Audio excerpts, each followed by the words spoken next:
Ginawa akong Vice Mayor ng lungsod ng Maynila. 9 na taon. Pangarap ko maging alkalde, huwag kayong magkamali. 2016 pa nga.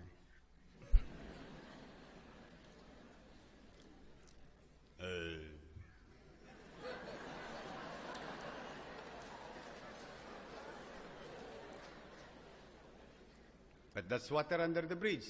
I failed to assess a real promise coming from a person that is a failure. You don't blame him. You blame yourself. Whether niloko ka o hindi, ang tanong, nagpaloko ka. Ganun lang yun. Huwag niyo masyadong paghuhugutan ng buhay ninyo. Kasi you will never find the answer.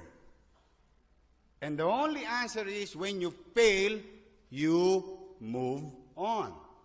Parang magsyota. Ayaw na siya ng syota mo, kahit anong pilit mo, move on ka na. Next. Because with that kind of attitude, you are going to face in the next few weeks of your life. Kaya ako kayo pinaiinom na ngayong gabi. Reality check na tayo.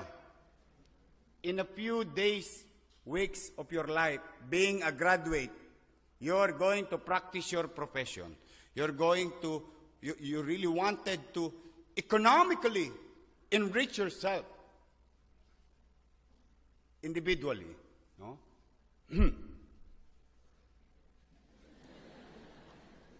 Pagbigyan nyo na ako, minsan pagka ginaganan ako, napapa-English ako. But it's true that you're going to face now ang realidad na ng lipunan. And I guarantee you, mind you, prepare yourself for failure. Ihanda nyo na ang katawan, kaisipan, at damdamin ninyo dahil lahat ng tatahakin yung landas ay magkakaroon ng stumbling blocks. But it depends on your mindset. Stumbling blocks, ginagamit yan na hagdanan pataas.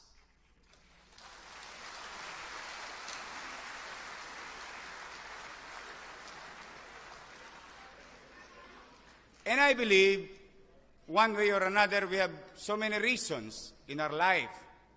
One way or another. Basta, ang masasabi ko lang sa inyo, no? Ipagpasalamat nyo na sa Diyos yung narating nyo ngayon.